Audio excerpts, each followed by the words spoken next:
یعنی اس صورت کو الگ سے اللہ نے بیان کیا کہ باقی قرآن بھی دیا اور یہ 7 صورتیں بھی دی، تو یہ اس کی علامت ہے کہ اس صورت کی اللہ کی نظر میں بہت اہمیت ہے۔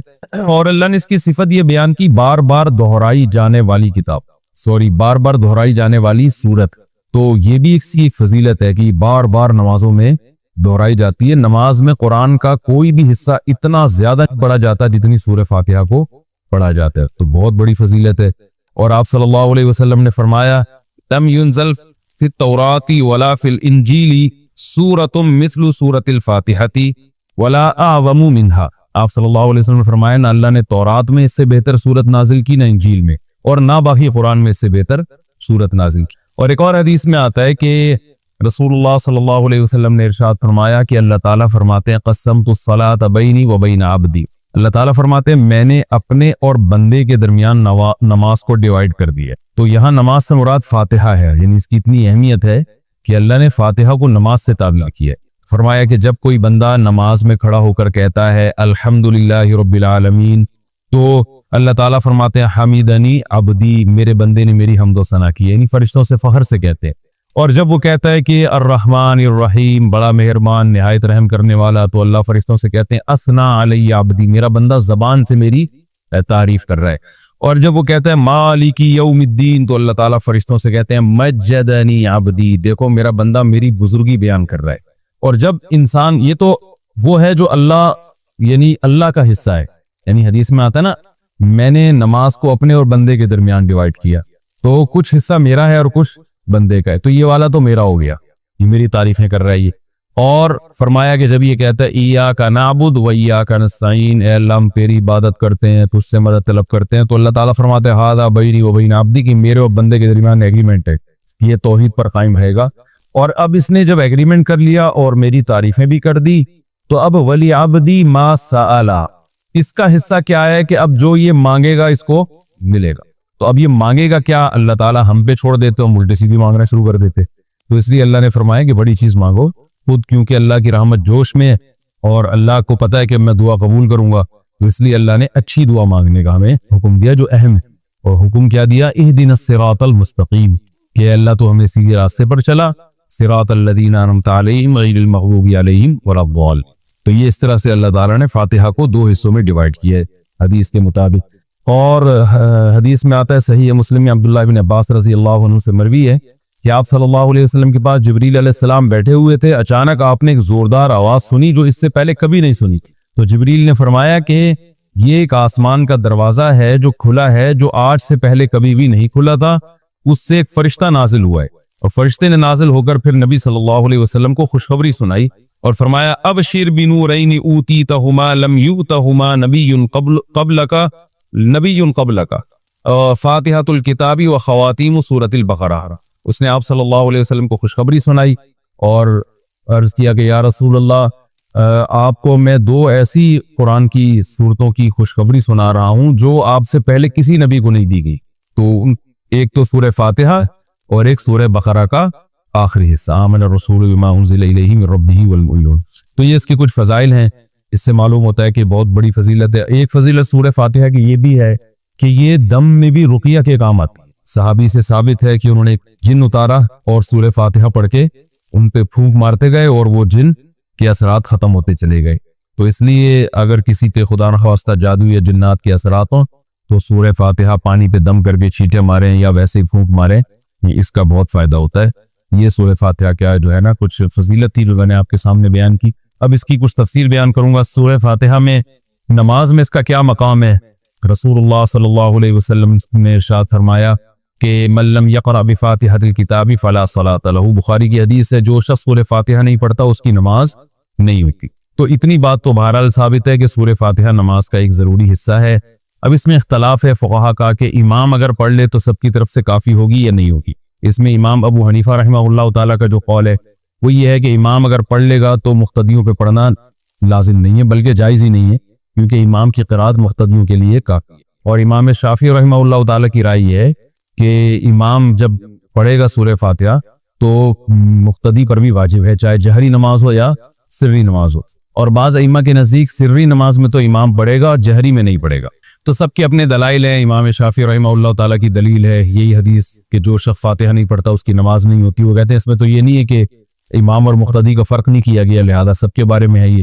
اور یہ جو آیت ہے قرآن مجید کی, اذا قرئ القرآن فاستمعوا لہ, جب قرآن کی تلاوت کی جائے تو خاموشی سے سنو, تو وہ کہتے ہیں یہ جو ہے یہ جمعے کے خطبے کے بارے میں ہے, یہ اس کے بارے میں نہیں ہے نماز کے بارے میں, کیونکہ اس کے بارے میں تو صحیح حدیث میں آتا ہے کہ جو ہے وہ جب قرات کی جائے تو خاموشی سے, یعنی حدیث میں آتا ہے کہ جو فاتحہ نہیں پڑھتا اس کی نماز نہیں ہوتی. اور بعض ائمہ اس طرف گئے ہیں کہ سری نمازوں میں تو پڑھی جائے گی, جہری میں نہیں. جہری میں کیوں نہیں پڑھی جائے گی؟ وہ کہتے ہیں قرآن کی آیت ہے جب قرآن پڑھا جائے تو خاموشی سے سنو, اور سری میں اس لیے پڑھی جائے گی کہ یہاں قرآن زور سے پڑھا ہی نہیں جا رہا تو خاموشی سے سننے کے بھی ہمیں حکم نہیں ہے, لہذا ہم جیسے چاہیں, یعنی ہم جو ہے وہ اسی حدیث پر عمل کریں گے جس میں آتا ہے جو فاتحہ نہیں پڑھتا اس کی نماز نہیں ہوتی. اور ایک حدیث میں یہ بھی ہے کہ صحابی نے پوچھا یا رسول اللہ ہم امام کے پیچھے ہوتے ہیں, تو آپ نے فرمایا اقرا فی نفسک, کہ اس کو دل میں پڑھو فاتحہ اگر امام کے پیچھے بھی ہو. تو اس بیس پر بھی امام شافعی نے استدلال کیا کہ امام کے پیچھے بھی ہوں تو آپ کو فاتحہ پڑھنی چاہیے. جو امام حنیفہ کے دلائل ہیں وہ دوسری طرف ہیں, وہ پہلے تو قرآن کی آیت پیش کرتے ہیں کہ قرآن میں آتا ہے اذا قرئ القرآن فاستمعوا لہ وانصتوا, جب قرآن کی تلاوت کی جائے تو خاموشی سے سنو اور غور سے سنو اور خاموش رہو. تو وہ کہتے ہیں اس میں تو سورہ فاتحہ اور غیر فاتحہ دونوں داخل ہیں, لہذا جہری نمازوں میں تو سوال ہی پیدا نہیں ہوتا. باقی یہ جو حدیث ہے جس میں آتا ہے کہ صحابی نے کہا ہم امام کے پیچھے ہوتے ہیں تو آپ نے فرمایا صرف فاتحہ سورہ فاتحہ پڑھ سکتے ہو, تو کہتے ہیں یہ خبر واحد ہے اور یہ قرآن کی مقابلہ نہیں کر سکتی. قرآن تو متواتر ہے, تو قرآن میں جب صاف لفظوں میں منع کیا جا رہا ہے, اور خاص طور پر بعض صحابہ سے مروی ہے کہ وہ قسم اٹھا کے کہتے تھے کہ یہ نماز کے بارے میں نازل ہوئی ہے, تو ہم کہتے ہیں کہ نماز ہو یا جمعہ ہو سب کو شامل ہے. جب بھی قرآن سنانے کے لیے پڑھا جائے گا تو اس کا سننا واجب ہے. ایک ہوتا ہے کوئی اپنے طور پہ تلاوت کر رہا ہے, وہ تو اس کی مرضی ہے, اپنے طور پہ تلاوت کر رہا ہے, آپ سنیں نہ سنیں. ایک ہوتا ہے باقاعدہ کوئی محفل ہو جس میں سنایا جا رہا ہو, تو اس میں تو سننا بہرحال واجب ہے. تو سری نمازوں کے بارے میں امام حنیفہ کی جو حدیث ہے وہ بیہقی کی حدیث ہے, من کان لہ امام فقراءۃ الامام لہ قراءۃ. حدیث میں آتا ہے جس شخص کا کوئی امام ہو تو امام کی قرات مقتدی کے لیے کافی ہے. اور ناصر البانی جو ہے نا علماء معاصرین میں سے, انہوں نے اس حدیث کو صحیح قرار دیا. تو دونوں طرف دلائل ہیں, اور یہ جو دلیل ہے کہ جو فاتحہ نہیں پڑھتا اس کی نماز نہیں ہوتی, تو صحیح مسلم کی حدیث میں آتا ہے کہ جو فاتحہ نہیں پڑھتا من لم یقرأ بفاتحۃ الکتاب فصاعدا, جو فاتحہ نہیں پڑھتا اور پلس سورت نہیں ملاتا اس کی نماز نہیں ہوتی. تو ہم کہتے ہیں پوری حدیث تو یوں کہ فاتحہ اور پلس سورت.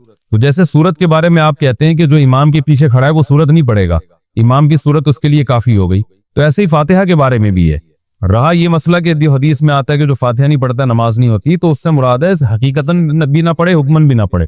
امام نے جب فاتحہ پڑھ لیا تو مقتدی پڑھنے والے ہی کہلائیں گے, کیونکہ حدیث میں خود آ گیا کہ جس کا امام ہے تو امام کی قرات مقتدی کے لیے کافی ہے. تو اس کا مطلب امام نے جب قرات کر لی مقتدی کی طرف سے وہ ہو گئی ہے, وہ مقتدی کو یوں ہی سمجھا جائے گا کہ وہ قرات کرنے والا ہے. تو یہ دلائل ہیں, دونوں طرف ہیں, اختلافی مسئلہ ہے, اس لیے جس بھی مجتہد کو فالو کریں لیکن ایک کو فالو کریں, ایک فقہ کو فالو کرنا چاہیے. کبھی اس رائے کو کبھی اس رائے کو, اس کی جو سنجیدہ علماء ہیں اور صدیوں سے جو علماء اہل افتاء فتویٰ دیتے ہیں وہ اس کی اجازت نہیں دیتے, وہ کہتے ہیں ایک کو فالو کریں باقی سب کو صحیح. یہ تو کچھ جلدی میں نے مختصراً اختلافی مسئلہ بیان کیا. باقی سورہ فاتحہ کی تفسیر کیا ہے؟ نبی یہ قرآن مجید کی وہ سورت ہے جو سب سے پہلے جس کو رکھا گیا ہے, نازل تو پہلے نہیں ہوئی ہے لیکن رکھا سب سے پہلے گیا اس کو. اس کی وجہ یہ ہے کہ ہم جب بھی قرآن کی ابتدا کریں تو سورہ فاتحہ سے کریں. فاتحہ کا معنی ویسے بھی کھول دینے والا, کھول دینے والی, یہاں سے گویا ابتدا ہو رہی ہے, قرآن کھل رہا ہے یہاں سے. تو اس صورت میں اللہ تعالیٰ نے اس کو تمہید بنایا ہے. جیسے ہر کتاب سے پہلے کچھ ایک تمہید ہوتی ہے نا, انٹروڈکشن ہوتا ہے, تو گویا یہ ایک قسم کی تمہید ہے. تو اللہ نے اس میں سب سے پہلے اپنا تعارف کروایا کہ الحمدللہ رب العالمین, تمام تعریفیں اللہ کے لیے ہیں جو تمام جہانوں کا پالنے والا.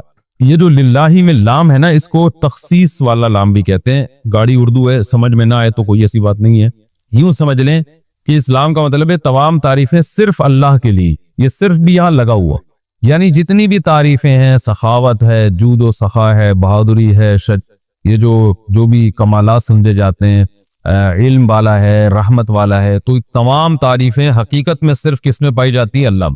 اگر انسانوں میں کوئی تعریف ہے تو اللہ کی دین سے ہے, اللہ کی عطا سے ہے، ورنہ حقیقت میں حقیقی تعریف کا مستحق تو صرف اللہ کی ذات۔ تو اللہ نے اپنا تعارف کروایا رب العالمین، تمام جہانوں کا پالنے والا، اس لیے کہ جب تک آپ کے سامنے کتاب کے مؤلف کا انٹروڈکشن نہیں ہوگا آپ کتاب کو ویلیو نہیں دو۔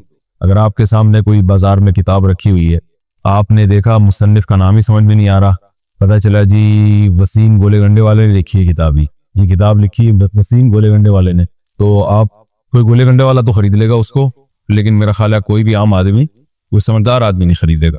یار مجھے ذرا پانی تو پلاؤ، بہت سخت پیاس ہے۔ تو کوئی بھی پی سکتا ہے کہ دیکھو پیاس لگ رہی ہے نا، تو کوئی بھی خرید سکتا ہے اس کتاب کو، لیکن سمجھدار آدمی نہیں خریدے گا۔ تو یہ مصنف سے پتہ چلتا ہے تو یہ قرآن اللہ کی کتاب ہے، تو اس لیے اللہ نے اپنا تعارف کروایا۔ ایک اور تو اللہ نے تعارف کروایا یہ اس ذات کی کتاب ہے، الحمدللہ، تمام تعریفیں اللہ کے لیے ہیں، اور یہ جو جتنے بھی جہان ہے نا دنیا میں، کائنات ہے، ان سب کو نہ صرف بنانے والا ہے بلکہ پالنے والا ہے، سب کو چلا رہا ہے۔ جیسے میں نے مثال دی تھی نا، رب کہتے ہیں پالنے والے کو، تو باقاعدہ سب کی تربیت کر رہا ہے، سب کو کھلا رہا ہے، سب کو ایک نظام کے تحت چلا رہا ہے، تبھی پوری کائنات لاکھوں کروڑوں سالوں سے بچی ہوئی۔ جزاک اللہ الحمد۔ تو پالن ہار، پالنے والا، تبھی قرآن میں دوسرے مقام پر آتا ہے یمسک السماوات والارض ان تزولا، کہ اللہ نے زمین اور آسمان کو تھاما ہوا ہے اللہ تعالیٰ۔ وَلَئِن زَالَتَا، اگر اللہ ان کو نہ تھامے نا اور یہ اپنی جگہ سے زائل ہو جائیں، تو اللہ کے علاوہ کوئی دوبارہ ان کو اسی ٹریک پہ نہیں لا سکتا۔ یہ نظام عالم بننے میں بھی اللہ کا محتاج ہے اور برقرار رہنے میں بھی اللہ کا محتاج ہے۔ تو اتنی بڑی ذات ہے جس کی کتاب ہے آگے جو تم پڑھو گے۔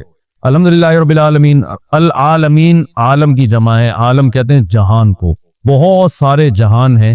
اب اس میں علماء کی مختلف آراء ہے، بھئی جہان اس اعتبار سے بھی ہیں کہ زمین ایک الگ دنیا ہے، آسمانوں کی ایک الگ دنیا ہے، پھر آسمان 7 ہیں، ہر 7 آسمان کی ایک الگ دنیا ہے، تو اس لحاظ سے اللہ نے بہت سارے جہان بتائے۔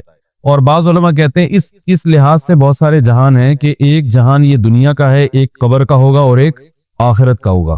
یہ بھی تو الگ الگ جہاں ہے نا، ہم تو شفٹ ہوتے ہیں، ہماری روح یہاں سے مادی زندگی سے برزخ میں جائے گی، برزخ سے پھر آگے دوبارہ حشر میں، پھر جنت ہے یا جہنم ہے، تو یہ سارے مختلف جہاں ہیں۔ اور بعض علماء کہتے ہیں اس لحاظ سے یہ مختلف جہاں ہیں کہ جیسے ایک مادی زندگی ہے نا انسانوں کی ہے، ایک فرشتوں کی بھی زندگی ہے، ان کی بھی ایک الگ دنیا ہے، جنات کی بھی ایک الگ دنیا ہے۔ تو جنات کیوں ٹریس نہیں ہوتے، کیوں نظر نہیں آتے؟ اس لیے کہ وہ مادی چیز نہیں ہے، وہ ایک الگ ہی مخلوق ہے جو ہم اس کو دیکھ نہیں سکتے، آگ سے بنی ہوئی مخلوق ہے، اور یہ جو فرشتے ہیں یہ روشنی سے بنی ہوئی مخلوق ہے، تو یہ بالکل ایک الگ جہاں ہے۔ تو اس لیے انسان کی جو ریسرچ ہے نا، جو مادی ذرائع ہیں تحقیق کے، اس میں یہ آتے ہی نہیں ہے۔ تو یہ الگ الگ جہان اللہ نے بنائے ہیں فرشتوں کی، غلط ہو سکتا ہے یہاں بہت سارے فرشتوں میں نظر نہیں آ رہے، یہاں ہزاروں جنات تو ہمیں نظر، اور شکر ہے کہ نظر نہیں آ رہے، کیونکہ ہمیں نظر آئیں تو پھر جنات کو ہم نظر نہیں آئیں گے، ہم یہاں سے شارٹ ہو جائیں گے، ٹھیک ہے نا۔ تو ہوتے ہیں جنات بھی گھوم رہے ہوتے ہیں دائیں بائیں، اور مجھے تو کئی دفعہ آپ کے بارے میں وہم ہوا، خیر اچھا۔ تو یہ بھی ایک الگ جہان ہے جنات کا۔ تو ایسے یعنی جس لحاظ سے بھی جتنے بھی جہان ہیں سب کو اکیلا پالنے والا کون ہے؟ اللہ ہے۔ تو اللہ بتا رہے یہ تو ایک جہاں نہیں اور بھی بہت سارے جہاں ہیں، ایک الگ دنیا ہے، کہکشاؤں کی ایک الگ دنیا ہے۔ تو رب العالمین الرحمن الرحیم، تو ابھی اللہ کا انٹروڈکشن چل رہا ہے، تو اللہ نے فرمایا کہ اس کی بہت ساری صفات ہیں، لیکن اس کی جو سب سے اہم ترین صفت ہے بڑا مہربان اور نہایت رحم کرنے والا، اس کی وہ جس کو میں نے الرحمن رحیم کے لفظ میں بہت ڈیٹیل سے میں بیان کر چکا ہوں کہ اللہ کی رحمت اللہ کے غصے پر غالب ہے، اور اللہ اصل میں تو رحم ہی کرتا ہے، سزا جب دیتا ہے کہ جب کوئی اس کی نافرمانی کرے، اور اس میں بھی بہت سارے آپشن اس نے معافی کے رکھے ہوئے۔ تو ایک بادشاہ ہوتا ہے نا، کچھ ظالم ہوتے ہیں کچھ رحم دل ہوتے ہیں، تو رحم دل معاف زیادہ کرتے ہیں اور اپنے رعایا کو نوازتے زیادہ ہیں اور سزا کم دیتے ہیں، لیکن ظالم جو ہیں وہ لوگ ان سے ڈرتے رہتے ہیں۔ تو اللہ تعالیٰ جو ہے رحم دل ذات ہے، لہذا وہ اپنے بندوں پر عطائیں زیادہ کرتا ہے اور ان کو سزا بھی دیتا ہے، مگر اتنی نہیں جتنی وہ مستحق ہیں، بہت سے گناہ معاف ہو جاتے ہیں۔ اور الرحمن الرحیم آگے فرمایا کہ مالک یوم الدین، روز جزا کا مالک۔ دیکھیں مالک تو اللہ اس جہاں کا بھی ہے اس جہاں کا بھی ہے، لیکن روز جزا کا مالک اس لیے اللہ نے بیان کیا کہ اس دنیا میں عارضی طور پر انسانوں کی بھی حکومت ہوتی ہے، لہذا انسان ایک دوسرے پہ ظلم کرتے ہیں اور اللہ یہ ظلم ہونے دیتا ہے، کیونکہ اللہ نے اختیارات دے دیے ہیں کہ تم چاہو تو سیدھے راستے پہ چلو، تم چاہو تو غلط راستے پہ چلو۔ قسم کے اختیارات اللہ نے ہمیں دے دیے، تو آخرت میں یہ اختیارات نہیں ہوں گے، اور آخرت میں ملکیت صرف اور صرف اللہ کی ہوگی۔ تو لہذا جو عقل مند لوگ ہیں وہ آخرت کو سامنے رکھ کر زندگی گزارتے ہیں۔ وہ کہتے ہیں اگر آج ہم نے اپنے اختیارات کا غلط اور ناجائز فائدہ اٹھایا تو کل ہمیں یہ بھگتنا پڑے گا، کیونکہ یہ اختیار ہم سے سلب ہو جائے گا، ہم سے چھین لیا جائے گا۔ تو اس لیے اللہ نے بتایا کہ مسلمان کا عقیدہ کیا ہے کہ اللہ دنیا کا بھی مالک ہے اور آخرت کا تو تن تنہا مالک ہوگا، اس میں تو عارضی طور پر بھی لوگوں کو اختیارات نہیں ہوں گے۔ تو یہ آخرت کا عقیدہ بہت ضروری ہے، اس کے بغیر اسلام پہ نہ کوئی چل سکتا ہے، نہ وہ مسلمان کہلا سکتا ہے۔ تو مالک یوم الدین کے بعد اللہ نے ہم سے ایگریمنٹ کروایا ایاک نعبد و ایاک نستعین، کیونکہ آگے اسلام پر چلنا اسی پر موقوف ہے۔ جب تک آپ ایک اللہ کی عبادت کے قائل نہیں، اسلام کہتا ہے آپ کی کوئی نیکی قبول ہے ہی نہیں۔ تو ہم سے یہ ایگریمنٹ کروایا گیا ایاک نعبد، اے اللہ ہم تیری ہی عبادت کرتے ہیں، و ایاک نستعین، اور صرف تجھی سے مدد طلب کرتے ہیں۔ عبادت کو سمجھنے کی بہت شدید ضرورت ہے۔ عبادت کہتے کسے؟ دیکھیں ہر چیز کے نا ایک لغوی معنی ہوا کرتے ہیں ڈکشنری میں، اور ایک ٹرم ہوتی ہے اصطلاح۔ تو عبادت قرآن و حدیث میں کبھی تو ایک جو ڈکشنری میں جو معنی ہوتے ہیں نا اس کے معنی میں استعمال ہوا، کبھی ایک اصطلاحی معنی میں۔ اصطلاح اور لغت میں کیا فرق ہے میں آسان زبان میں سمجھاتا ہوں۔ جیسے ہم کہتے ہیں کہ بھائی عربی میں لفظ ہے صلوات یا صلات۔ صلات عربی میں اصل میں دعا کو کہتے ہیں صلات، جیسے بلکہ اور آسان پرے عربی میں انگلش میں کسے کہتے ہیں؟ دعا کو، لیکن پرے نماز کو بھی کہتے ہیں نا، از گوئنگ ٹو پرفارم پرے کہتے ہیں نا۔ تو اب پرے کا لفظ اصل میں تھا انگلش میں دعا کے لیے، لیکن نماز میں بھی چونکہ دعا وغیرہ مانگی جاتی ہے تو نماز پہ بھی پرے کا اطلاق ہوتا ہے۔ تو اب پرے کا جو لفظ ہے ہم یہ کہیں گے کہ یہ ڈکشنری میں اس کے معنی نماز نہیں ہے، اس کے اصل معنی ہے دعا، لیکن یہ ایک ٹرم ہے جو ایک مخصوص عبادت ہے، اس کو بھی پرے کہا جاتا ہے۔ مخصوص عبادت ہے نا جو نماز کی شکل میں ہوتی ہے، اس کو بھی ہم کیا کہتے ہیں؟ پرے کہتے ہیں۔ عربی میں صلات، صلات کا عربی میں دو معنی آتے ہیں، میں صرف ایک ہی معنی اس وقت بتاؤں گا جو لغوی معنی ہے دعا۔ جیسے ہم کہتے ہیں نا صلو علی الحبیب، کیا مطلب؟ نبی کے لیے رحمت کی دعا کرو۔ صلاۃ والسلام جو ہے نا رحمت کی دعا کو کہا جاتا ہے۔ ان اللہ و ملائکتہ یصلون علی النبی، اللہ اس کے فرشتے نبی پر، اللہ تو رحمت بھیجتا ہے اور فرشتے نبی پر رحمت کی دعا کرتے ہیں۔ تو یصلو صلات کس کے معنی میں آتا ہے؟ اصل میں دعا کے معنی۔ تو لیکن صلات کیونکہ ہم جب مخصوص عبادت کرتے ہیں تو اس کو بھی صلات کہتے ہیں۔ حی علی الصلاۃ ہے نا، آؤ نماز کی طرف۔ اب حی علی الصلاۃ میں کوئی بندہ گیا دعا مانگ کے واپس آ جائے اور کہ مؤذن صاحب نے تو کہا تھا دعا کی طرف آؤ، تو میں تو دعا کر کے چلا گیا، تو ہم کہیں گے بھائی یہاں صلات سے مراد یہ لغوی معنی نہیں ہے، بلکہ صلات ایک ٹرم ہے، ایک مخصوص عبادت، قیام رکوع سجدے والی عبادت کو صلات کہا جائے۔ تو ہر چیز کے ایک لغوی مطلب ہوتا ہے اور ایک اصطلاحی مطلب ہوتا ہے، تو جو زبان میں ماہر نہیں ہوتے وہ لغوی اور اصطلاحی معنی کو گڑبڑ کر دے۔ قرآن میں کہیں یہ لفظ اصطلاحی معنی میں استعمال ہوگا، کہیں لغوی معنی میں۔ جیسے اسلام، اسلام کا جو لغوی مطلب ہے اپنے آپ کو سپرد کر دینا، لیکن اسلام ٹرم میں کسے کہتے ہیں؟ ایک مخصوص مذہب کو کہتے ہیں۔ ایک مخصوص مذہب کو کیا کہا جاتا ہے؟ اسلام۔ مسلم کا لغوی مطلب کیا ہے؟ مسلمن، سپرد کرنے والا، جو اپنے آپ کو کیا کر دے؟ سپرد کر دے۔ لیکن ایک ٹرم ہے اصطلاح میں، مسلم کسے کہتے ہیں؟ جو مسلم ہوتے ہیں۔ اب قرآن میں بھی یہ اسلام کا لفظ کہیں ایک ٹرم کے طور پہ استعمال ہوا، کہیں لغوی معنی میں، تو وہاں بھی لوگ گڑبڑ کر دیتے ہیں۔ جیسے قرآن میں ایک جگہ آتا ہے، سورہ حجرات کے سورہ میں آتا ہے قالت الاعراب آمنا قل لم تؤمنوا ولکن قولوا اسلمنا، کہ دیہاتی لوگ جو ہے نا وہ منافق تھے، وہ کہتے تھے کہ ہم ایمان لے آئے۔ قل لم تؤمنوا ولکن قولوا اسلمنا، اے نبی آپ ان سے کہہ دیں کہ تم ایمان نہیں لائے، تم یوں کہو کہ ہم اسلام لائے۔ تو اب یہاں اسلام بھی نہیں لائے تھے نا اصل میں، تو یہاں اسلام کا معنی لغوی ہے، اصطلاحی اسلام نہیں ہے۔ یعنی یوں کہہ دو کہ ہم نے اپنے آپ کو سپرد کر دیا ہے، یعنی وقتی ظاہری طور پر ہم نے اپنے آپ کو تسلیم کر دیا، آپ کی اطاعت کر رہے ہیں، ورنہ حقیقت میں اندر سے کچھ بھی نہیں ہے۔ تو ایک ہوتا ہے ظاہری طور پر اپنے آپ کو یعنی کسی کے حوالے کر دینا، بھائی جیسے کہو گے ہم ویسے کہیں گے، دل میں تو ایمان ہے ہی نہیں۔ تو یہ اصطلاح نہیں ہے، یہ لغوی معنی ہے۔ تو لیکن ویسے اسلام کا کیا ہے؟ قرآن میں آتا ہے وَمَن يَبْتَغِي غَيْرَ الْإِسْلَامِ دِينًا فَلَن يُقْبَلَ مِنْهُ، جو اسلام کے علاوہ کسی اور دین کو فالو کرے گا وہ ہرگز قبول نہیں ہوگا۔ ایک طرف اللہ کہہ رہے ہیں تم یہ کہو ہم اسلام لائے، تم ایمان تو لائے نہیں ہو، دوسری طرف اللہ کہہ رہے ہیں اسلام کے علاوہ کوئی دین قبول ہی نہیں ہے۔ تو پتہ چلا وہاں اسلام اور ایمان کا ایک مطلب ہے، یہاں اسلام اور ایمان کے الگ الگ مطلب ہیں۔ تو یہاں الگ الگ اس لیے کہ یہاں اسلام سے مراد ایک آیت میں اسلام سے مراد ہے لغوی اسلام, صرف ظاہری طور پر اپنے آپ کو سپرد کر دینا, اور ایک جگہ اسلام کے ٹرم ہے جو ایک مذہب پہ جس کا اطلاق ہوتا ہے.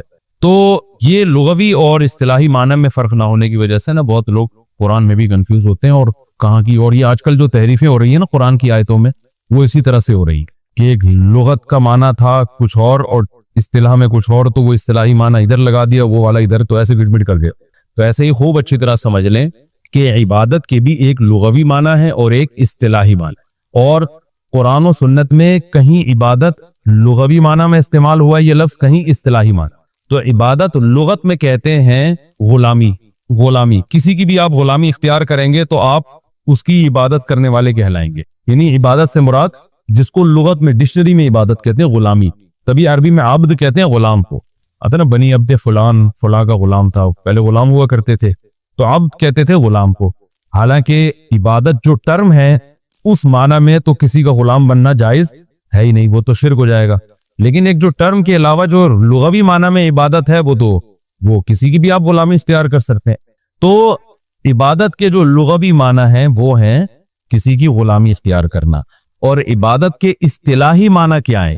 تو عبادت کی جو اصطلاحی تعریف ہے وہ پہلے عربی میں بتا دیتا ہوں, آپ بے شک اردو میں یاد کر لیے گا.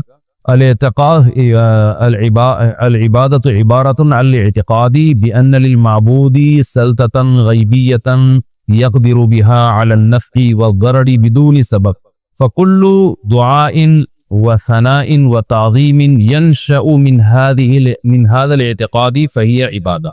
مشکل ہے اردو میں سمجھاتا ہوں کہ آپ جب کسی کے بارے میں یہ کانسیپٹ ہو, آپ کا یہ عقیدہ ہو کہ فلاں ذات, چاہے وہ کوئی بھی ہو, فلاں ذات کو یہ قدرت اور طاقت حاصل ہے کہ وہ مجھے جب چاہے فائدہ اور جب چاہے نقصان پہنچا سکتا ہے, اور فائدہ اور نقصان پہنچانے کے لیے وہ کسی ریزن کا, سبب کا محتاج نہیں, لاجکلی چاہیے اس کو. کوئی کسی کے پاس بھی ایسی قدرت ہے تو جس کے بارے میں یہ نظریہ ہوگا کہ جس کو یہ قدرت حاصل ہے تو اس کی زبان سے یا اپنے باڈی سے اس عقیدے کے ساتھ جو تعظیم ہوگی یہ والی تعظیم عبادت کہلائی. سمجھ رہے ہیں؟ مثال کے طور پر آپ اپنے ابا کے سامنے دو زانوں بیٹھے ہوئے, تمیز, یہ تعظیم ہے نا ابو کی. جیسے ہم نماز میں بیٹھتے ہیں نا ایسے احتیاط کی شکل میں, آپ اپنے والد محترم کے سامنے ایسے تمیز سے بیٹھے, جو کہ آج کل بیٹھنا لوگوں نے چھوڑ دیا ہے, لیکن آپ اتفاق سے تمیز سے بیٹھے ہوئے ہیں. اور آپ کا اپنے ابا کے بارے میں یہ خیال نہیں ہے کہ جب چاہیں جیسے چاہیں مجھے فائدہ یا نقصان پہنچا سکتے ہیں, ظاہر ہے نہیں ہوتا. تو یہ تعظیم عبادت نہیں کہلائی, وہ جو اصطلاحی عبادت ہے جس کی وجہ سے شرک اور کفر کے فتوے لگتے ہیں. لیکن یہی ہم جب نماز میں اللہ کے سامنے ایسے ہی احتیاط میں ادب سے بیٹھتے ہیں تو یہی ہمارا عمل کیا کہلاتا ہے؟ عبادت, کہ ہم اللہ کی کیا کر رہے ہیں؟ عبادت. پھر جب زبان سے بھی ہم تعظیم کرتے ہیں, ہم زبان سے کہتے ہیں, جب دو زانوں بیٹھ کے ہم کیا کہتے ہیں؟ التحیات للہ والصلوات والطیبات کہتے ہیں نا. اب یہ زبان سے اللہ کی جو ہم تعریفیں کر رہے ہیں, یہی تعریفیں اگر ہم ابا کی زبان سے کرنا شروع کر دیں, ابا آپ بہت زبردست ہیں, ابا آپ بہت پیارے ہیں, ابا آپ نے بہت خدمت کی ہے, یعنی ہم لوگوں کا بڑا خیال رکھا ہے, تو یہ بھی تو تعریف ہے نا. لیکن یہ تعریف عبادت نہیں کہلائے گی. اس لیے نہیں کہلائے گی کہ یہ اس جذبے کے ساتھ نہیں ہے, اس میں اس طرح کی تعظیم نہیں ہے کہ آپ یہ سمجھ رہے ہو کہ یہ مجھے نفع اور نقصان پر قدرت سبب کے بغیر بھی رکھتے ہیں. یعنی نفع اور نقصان پر قدرت تو رکھتے ہیں لیکن اتنی قدرت جتنی اسباب کے تحت ہو, کچھ کرنے میں کچھ کسی سبب کے محتاج ہے یہ. اب ہندو جب بت کے سامنے جھکتا ہے نا تو وہ یہ سوچ کے جھکتا ہے, چاہے وہ تھوڑی سی گردن بھی جھکائے, اس کا یہ خیال ہوتا ہے کہ یہ بت میرا فلاں کام بنا دے گا, حالانکہ کام بنانے کے اسباب اختیار نہیں کرے گا. اس کو خدا نے, بھگوان نے کچھ ایسی طاقتیں دی ہیں کہ یہ اب ان طاقتوں کے ہوتے ہوئے کسی سبب کا محتاج نہیں, یہ اولاد دے دے گا یا میری روزی بڑھا دے گا. حالانکہ جب آپ جو ہے وہ کسی سے کچھ مانگتے ہو تو وہ چل کے جائے, پولیس والوں سے بات کرے, پھر ان کو سمجھائے کہ بھائی اس کا جو ہے وہ اس کے قیدی جیل میں ان کو چھوڑ دو, یا اس کا کاروبار نہیں چل رہا تو اس کو حکومت سے کہے اس کا ٹیکس کم کر دو. کوئی بھی اسباب ہم اختیار کرتے ہیں نا. جب انسان سے مدد مانگتے ہیں, ڈاکٹر سے کوئی شادی شدہ جوڑا جا کے کہتے ہیں اولاد نہیں ہو رہی تو دمائیں دے گا وہ.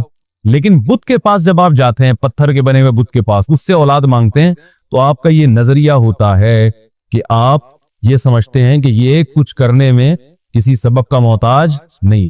تو اس جذبے سے جب کسی کو پکارا جائے، کلو دعائن و ثنائن، اس جذبے سے جب کسی کو مدد کے لیے پکاریں گے آپ تو یہ مدد کے لیے پکارنا بھی عبادت۔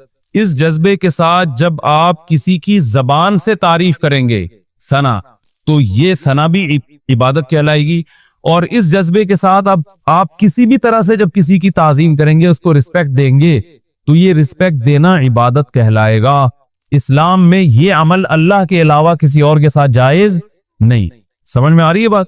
تو یہ اصطلاح میں عبادت کا یہ مفہوم ہے۔ اب دیکھو، اگر کوئی رسول اللہ صلی اللہ علیہ وسلم کو مدد کے لیے پکارتا ہے کہ یا رسول اللہ آپ میری مدد کریں، تو وہ نبی کو جو پکار رہا ہے وہ اس نیت کے ساتھ کہ نبی میری مدد کریں گے بغیر کسی سبب کے۔ ظاہر ہے قبر میں سے اٹھ کے آنا اور کسی کے کام بنانا، یہ تو کوئی سائنٹیفک لاجک تو نہیں بنتی نا اس کی، تو اس لیے یہ پکار بھی عبادت ہے اور اس کی بھی شریعت میں اجازت نہیں۔ کسی پیغمبر کو بھی نہیں آپ پکار سکتے اس طریقے سے، تو یہ بھی کفر کہلائے گا، یہ عمل بھی کیا کہلائے گا؟ شرک کہلائے گا۔ بعض لوگ یہ کہتے ہیں کہ اللہ نے نبی کو اختیارات دیے ہیں، نبی ان اختیارات سے یہ کام کریں گے، تو قرآن میں جگہ جگہ اس کی نفی ہے کہ اللہ نے کسی کو اس قسم کے اختیارات نہیں، کیونکہ جو مشرکین بتوں کو پکارتے تھے نا، وہ یہ کہتے تھے کہ جو اوپر جو بھگوان ہے یا جو خدا ہے یا جو اللہ ہے، اس نے ان بتوں کو اختیارات دیے ہوئے ہیں۔ تو قرآن نے یہی کہا ہے کہ تمہارے پاس کیا دلیل ہے کہ اللہ نے ان کو اختیارات دیے ہیں؟ تو پتھر کی بنی ہوئی چیزیں، ان کو تو نہ چل سکتے ہیں نہ ہاتھ سے کچھ پکڑ سکتے ہیں، تو کچھ بھی نہیں، کسی کو اللہ نے نہیں دی۔ اللہ نے اسباب سے ہٹ کے کام کرنے کا اختیار اللہ نے سارا اپنے پاس رکھا ہے، اس میں کسی پیغمبر کو، کسی فرشتے کو، کسی انسان کو شریک کیا ہی، یہ سب کچھ اللہ کے ہاتھ۔ تو اس لیے اصطلاح والی عبادت وہ اللہ کے علاوہ کسی اور کی جائز نہیں۔ ہاں ویسے ہم کہہ سکتے ہیں ہم نبی صلی اللہ علیہ وسلم کے غلام ہیں، اس لحاظ سے ہم سب عبد ہیں، اور عربی میں جو عورت ہوتی ہے وہ اس کو اماں کہتے ہیں۔ اماں کا مطلب جو باندھی ہو، جو عبد کا معنی غلام اور اماں کا معنی باندھی، تو یہ انسانوں کے بھی ہوتے ہیں غلام، تو کوئی بھی، ہم اپنے والدین کے غلام ہیں، کہتے ہیں نا ہم بھائی ہم جو ہے نا اپنے اساتذہ کے غلام ہیں، ہم بزرگوں کے غلام ہیں، تو یہ غلامی عبادت نہیں ہے، کیونکہ اس میں جب آپ کسی کی تعظیم، اور یہ تعظیم عبادت، یہ تعظیم بھی عبادت نہیں ہے۔ آپ کسی بزرگ کے سامنے سجدہ بھی کر لو اگر، تو اس عمل کو عبادت نہیں کہیں گے۔ ہاں گناہ ضرور کہیں گے کہ شریعت نے اتنی بڑی تعظیم سے منع کیا ہے۔ بھائی تعظیم کی بھی کچھ حدود ہے نا، تمیز سے بیٹھ گئے دو زانوں، چلو کبھی پاؤں چومنا بھی سمجھ میں آتا ہے، لیکن آپ اس کے سامنے سر رکھ کے سجدہ کرو تو یہ عمل شرک نہیں کہلائے گا، بلکہ یہ عمل ناجائز تعظیم۔ شرک اس لیے نہیں کہلائے گا کہ آپ کا یہ عقیدہ تھوڑی بھی آپ کی بگڑی بنا سکتا ہے، تو آپ جب اس کی تعظیم کر رہے ہو تو یہ تعظیم عبادت نہیں کہلائے گی، بس تعظیم برائے تعظیم کہلائے گی۔ اور اگر حدود سے تجاوز ہے اس تعظیم میں تو گناہ کہیں گے، شرک نہیں کہیں گے، گناہ کہیں گے۔ تو اسی وجہ سے کہ شریعت میں کسی اور کے سامنے سجدہ کرنے کی اجازت نہیں ہے، اس لیے علماء کہتے ہیں سجدے کی دو قسمیں ہیں، ایک وہ سجدہ جس سے انسان کافر ہو جاتا ہے، اور ایک وہ سجدہ جس سے کافر تو نہیں بلکہ گنہگار ہوتا ہے۔ تو جیسے قبروں کو یا بزرگوں کو کوئی اگر سجدہ کرتا ہے تو اگر عبادت کی نیت سے کرے گا تو کافر ہو جائے گا، صرف تعظیم کی نیت سے کرے گا تو کافر نہیں ہوگا۔ تو وہ فرق کیا ہے عبادت کی نیت اور تعظیم میں؟ بھائی عبادت میں یہ جذبہ ہوتا ہے کہ یہ جو ہے نا میری بگڑی بنا سکتا ہے، یہ اس کو اختیارات حاصل ہیں، یہ مجھے روزی دے سکتا ہے، مجھے اولاد دے سکتا ہے، اس جذبے کے ساتھ سجدہ کریں گے تو کافر ہو جائیں گے۔ اور اس جذبے سے کے بغیر ویسے ہی کسی کی عقیدت محبت میں آ کے آپ اس کے سامنے زمین پہ سر رکھ دیتے ہو تو یہ عمل گناہ کبیرہ تو ہے، مگر اس سے انسان کافر نہیں ہوتا، کیونکہ کافر ہوتا ہے غیر اللہ کی عبادت سے، اور یہ عمل عبادت نہیں۔ تو یہ عبادت خوب اچھی طرح سمجھ گئے نا عبادت کا مطلب کیا ہے۔ تو اب عبادت کے مختلف ارکان ہیں، مختلف اقسام ہیں کہ کون کون سی تعظیمیں ہیں جو لوگ کر رہے ہیں مختلف، وہ میں بتاتا ہوں۔ پہلے میں عبادت کا جو لغوی معنی ہے اس معنی میں بھی قرآن میں عبادت کا لفظ استعمال ہوا ہے، جیسے قرآن میں آتا ہے وَمَا خَلَقَتُ الْجِنَّ وَالْإِنسَ إِلَّا لِيَعْبُدُونَ، میں نے انسان اور جنات کو اس لیے بنایا تاکہ وہ میری غلامی کرے۔ تو یہاں عبادت سے اصطلاحی عبادت مراد نہیں ہے، بلکہ کیا ہے؟ لغت میں غلامی۔ تو ہماری پیدائش کا بنیادی مقصد یہ تھا کہ جو اللہ کہے ہم اس پر عمل کریں، لہذا اللہ جب عبادت کا کہے گا تو عبادت کریں گے، جب عبادت سے منع کرے گا تو ہم منع ہو جائیں گے۔ اب دیکھیں جب عبادت سے منع کرے گا تو ہم رک جائیں گے تو وہ عمل بھی عبادت کہلائے گا، حالانکہ ہم عبادت نہیں کر رہے۔ مثال کے طور پر اللہ نے سورج نکلتے ہوئے سجدہ کرنے سے منع کیا، سورج جب نکل رہا ہو تو ہم نماز نہیں پڑھ سکتے، تو نماز پڑھنے سے منع کیا نا۔ ہم جب نماز پڑھنے سے رک جاتے ہیں اللہ کے کہنے پر تو یہ عمل کیا ہے؟ ہم عبادت سے رک گئے مگر ہم یہ اللہ کی غلامی میں کر رہے ہیں تو یہ عمل بھی عین عبادت ہے. تو اب یہ کیسے ہو سکتا ہے کہ ایک کام عبادت ہو بھی اور نہیں بھی ہو؟ تو بھائی عبادت اصطلاحی لحاظ سے تو یہ عبادت نہیں ہے. اصطلاح میں جس کو عبادت کہتے ہیں نا وہ عمل نہیں کر رہے, لیکن لغت میں جس کو عبادت کہتے ہیں غلامی وہ کر رہے ہیں, کیونکہ ہم اللہ کی غلامی میں سردے سے بچ رہے ہیں. نہیں آ رہی میرا خیال ہے, بس آ رہی. بھائی اصطلاح میں عبادت تو نماز کو, روزے کو, زکوٰۃ کو کہیں گے نا, جو صرف اللہ کی جاتی ہے. اصطلاح میں عبادت کہتے ہیں نماز, سجدہ, روزہ, یہ سب جو چیزیں ہیں یہ عبادت کہلاتی ہیں. لیکن لغت میں عبادت غلامی کو, کسی کی بھی اطاعت. تو قرآن میں اللہ نے فرمایا کہ میں نے انسان اور جنات کو پیدا کیے میری عبادت کریں. کیا مطلب؟ میری فرما برداری کریں. تو اس میں نماز بھی آتی ہے, ماں باپ کا کہنا ماننا بھی آتا ہے, اور جناب اس میں شادی بیاہ بھی آتا ہے, ٹھیک ہے نا, اس میں ولیمے کا کھانا بھی آ رہا ہے, اور اس میں اپنی صحت بنانا بھی آتا ہے, یہ بھی عبادت ہے. بھائی اللہ نے حکم دیا صحت بناؤ, تو اس میں حلال چیزیں کھانا بھی آتا ہے, اللہ نے کہا کہ حلال چیزیں کھاؤ. تو یہ سب چیزیں عبادت کے مفہوم میں داخل ہیں. وہ عبادت جس کو لغت میں عبادت کہتے ہیں. بتایا اس پہ بھی سائنسی لحاظ سے اعتراض نہیں ہو سکتا, کیونکہ ہمارے لیے زمین کیا ہے؟ بچھونا ہی ہے. جیسے ماں بچے کے لیے بچھونا بچھاتی ہے, تو فرش سے نکلا ہے. فرش بھی اصل میں عربی میں فراش کہتے ہیں بستر کو. ہم جو اردو میں جسے کہتے ہیں نا فرش بنوایا ہم نے, تو یہ عربی سے آیا, لیکن اصل میں فراش کسے کہا جاتا ہے؟ بستر. لوگ کہتے ہیں نا وہ صاحب فراش ہو گئے ہیں, یعنی اتنے بیمار ہو گئے ہیں کہ بستر سے چپک گئے ہیں وہ. تو جعل لکم الارض فراشا والسماء بناء, اور آسمان کو بنایا اس نے چھت. بنا چھت کو کہتے ہیں, تو وہ بھی ہمارے حساب سے. وَأَنزَلَ مِنَ السَّمَاءِ مَاءً, اور برسایا, انزل نازل کیا اس نے آسمان سے پانی. کل ما علا فہو السماء. عربی میں آسمان ایک تو وہ آسمان ہے جو مضبوط آسمان اللہ نے بنایا, جہاں تک ابھی تک کوئی پہنچا نہیں اور ہو سکتا ہے نہ پہنچے قیامت تک. اور ویسے عربی میں ہر وہ چیز جو بلند ہو اس کو بھی کیا کہا جاتا ہے؟ آسمان. تو اوپر سے اس نے پانی برسایا. فَأَخْرَجَ بِهِ مِنَ الثَّمَرَاتِ. فا کا معنی پھر, اخرجا نکالا, اکرما کی طرح اخراج کیا, بھی اس پانی کے ذریعے, من الثمرات بہت سے پھلوں کو. ثمرہ کسے کہتے ہیں؟ پھل. ثمرہ کہتے ہیں پھل, اس کی جمع ثمرات. تبھی ہم کہتے ہیں نا یہ اس کا ثمر ہے, یہ اس چیز کا ثمر ہے, کہتے ہیں نا اردو میں بھی یہ لفظ گاڑی اردو میں استعمال ہوتا ہے. رزقا لکم, بطور رزق کے تمہارے لیے. ثمرات پیدا کی اس نے تمہارے لیے بطور رزق کے. فلا تجعلوا, پس لا تجعلوا یہ نہیں ہے, لا تجعلوا جیسے لا تضربوا مت مارو, لا تجعلوا مت بناؤ, للہ اللہ کے لیے, اندادا, انداد جمع ہے ند کی. ند کہتے ہیں ہم مثل کو, کسی کے برابر, کسی کے ہم پلہ, اس کی جمع آتی ہے انداد. تو اللہ فرماتے ہیں اس اللہ کے لیے شریک نہ ٹھہراؤ. وَأَنْتُمْ, اور تم, تعلمون جانتے بھی ہو, یعنی تم جانتے بھی ہو کہ یہ کام ٹھیک نہیں. اگر غور و فکر کرو گے تو تمہیں اندازہ ہو جائے گا یہ کام ٹھیک نہیں ہے. اللہ تعالیٰ نے بزنس کی فضیلت زیادہ بیان کی ہے. اسلام میں بزنس کی فضیلت ملازمت سے کئی گنا زیادہ ہے, تجارت کی فضیلت, یہ ایک حقیقت ہے. نبی نے فرمایا ایماندار تاجر قیامت کے دن پیغمبروں کے ساتھ ہوگا. تجارت کی فضیلت پر میرا 2 گھنٹے کا بیان ہے, اس میں صرف قرآنی آیات اور احادیث جو تجارت اور بزنس کی فضیلت پر ہیں وہ میں نے بیان کی ہیں. اسلام پہلے سے قائل ہے کہ ملازمت پہ ترجیح کس کو دو؟ کاروبار پہ. پہلے ٹماٹر بیچ لو, اپنا بزنس ہونا چاہیے. اس کے تو علماء پہلے سے قائل ہے, لیکن ہر شخص اس میں کامیاب نہیں ہوگا, کیونکہ بزنس کو رن کرنے کے لیے بھی آپ کو ملازم چاہیے. سارے ہی بزنس کریں گے تو آپ کا بزنس چلے گا کہاں؟ کتنی ایک کامن سینس کی بات ہے یا نہیں ہے؟ آپ نے فیکٹری لگا لی, بہت بڑا بزنس کر رہے ہیں, تو اس کے لیے بھی تو ملازمین چاہیے آپ کو, چوکیدار بھی چاہیے آپ کو اس کے لیے. اب آپ چوکیداروں کو گالیاں دینا شروع کر دو, آپ کمپنی کے جو امپلائیز ہیں ان کو گالیاں دینا شروع کر دو, تو یہ تو اس کی علامت ہے کہ بالکل سینس لیس باتیں کر رہے ہو آپ. قرآن نے یہ مسئلہ حل کر دیا. اللہ فرماتے ہیں کسی کو بہت پیسہ دوں گا, کسی کو غریب رکھوں گا. لِيَتَّخِذَ بَعْضُهُمْ بَعْضًا سُخْرِيًّا سورہ زخرف میں, تاکہ بعض کو ملازم بنا کے رکھیں. اس سے پتہ چلتا ہے کہ ساری دنیا نہیں پیسہ کما سکتی, کہ اللہ کا نظام ہے, کوشش کے باوجود نہیں کما پائے گی. تو اس میں پھر یہ ہے کہ مالدار اللہ کا شکر ادا کرے, غریبوں کا خیال کرے, اور غریب اللہ کی تقدیر پہ صبر کرے.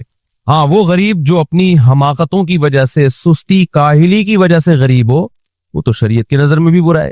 خیر, تو ایک ٹینشن وہ ہے. اب میں مثالوں سے بات سمجھا رہا تھا. اب دیکھو شیطان کو ٹھیک